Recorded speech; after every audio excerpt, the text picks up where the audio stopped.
Szép jó reggelt kívánok mindenkinek! December 15-én folytatjuk tovább a munkát. Az idén 20 éves a Magyar Ökumenikus Szeretetszolgálat. A szervezet az adventi esemény sorozatával idén is a nehéz sorsú rászorulókon segít. Vendégem Kovács Kokó István, a szervezet jószolgálati nagykövete, és Lehel László elnök igazgató. Jó reggelt kívánok mindkettőjüknek! 6 éve vagy már jószolgálati nagykövet, Kokó. Az is lehet, hogy már 7. Az is lehet, hogy már 7. Hogy talált meg téged ez a feladat 7 évvel ezelőtt?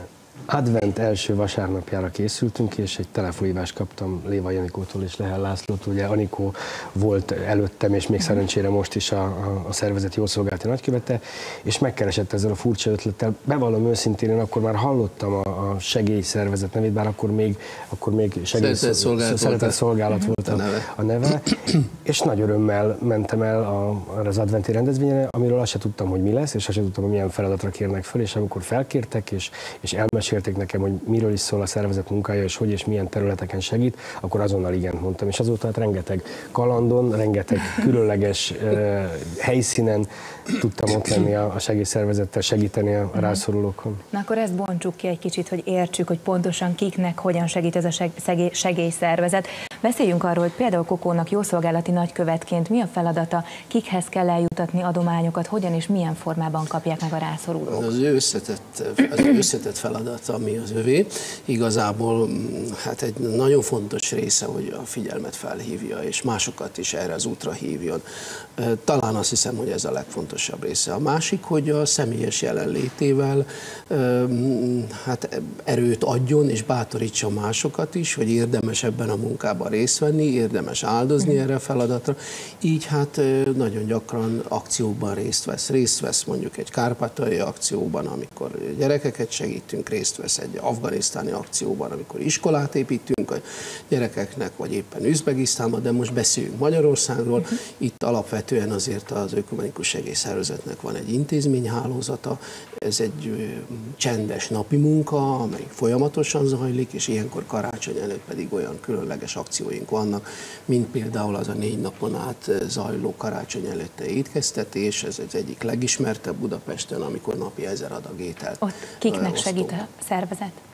Alapvetően annak a célcsoportnak, akikkel mi állandóan együttműködünk, azt mondanám, hogy a társadalom perifériára került emberek közül is elsősorban a családosoknak. Ezért vannak olyan intézményeink, amelyek befogadnak különböző krízis helyzetben élő családokat hosszabb vagy rövidebb időre.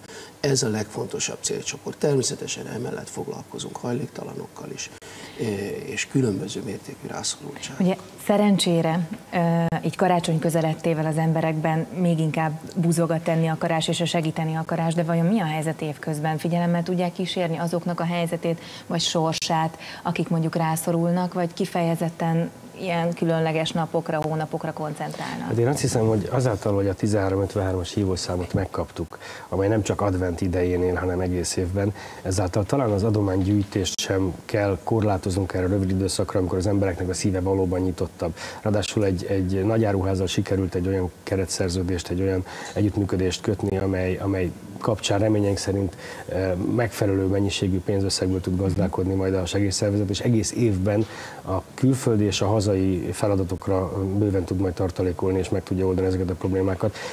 Amiről beszéltünk, hogy rengeteg akcióban vesz részt a Magyarországon is, és külföldön is a segélyszervezet, elképesztő, hogy milyen nagy problémákkal kell megküzdeni szerte a hazánkban, és a hazánkon kívül is. Tehát Marosvásárhelytől kezdve, Afganisztánon, Üzbegisztánon keresztül, ha valahol kitör egy vulkán, ha valahol valamilyen óriási probléma történik, akkor a segélyszervezet azonnal rohan, és megpróbál rögtön a helyszínen segíteni. És hát ugye Magyarországon is, amiről beszéltünk, hogy a perifériára szorult embereknek a tábora egyre nő. Tehát most már 5. éve járok erre az ételosztásra, és egyre hosszabb az a sor sajnálatos módon. Talán annyit tennék még hozzá, megengedi, hogy azért itt több száz munkatársunk van, főállású munkatársak, Persze. akik azért szociális végzettségűek, tehát szakmailag hozzáértő emberekről van szó, akik az intézményeinken keresztül azokkal az emberekkel folyamatosan foglalkoznak, akikre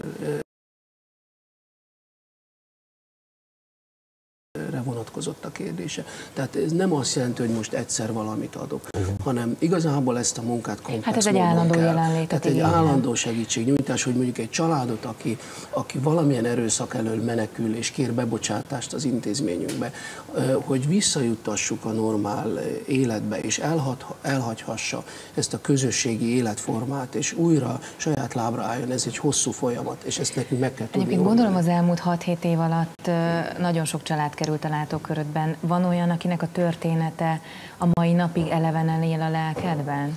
Akit nem tudsz elfelejteni? Hát kb. 3-4 évvel ezelőtt történt az egyik ilyen karácsonyi ételosztáson. Nagyon hideg volt és hosszú volt a sor, és be voltak öltözve az emberek, mindenki kapucniban, kabátban, nagy sapkában, és volt egy fiatal srác, akinek a hangja ismerős volt, és nem nézett föl a srác, és én voltam olyan tapintatlan, hogy benéztem a kucsma alá, és egy egykori csapattársam volt.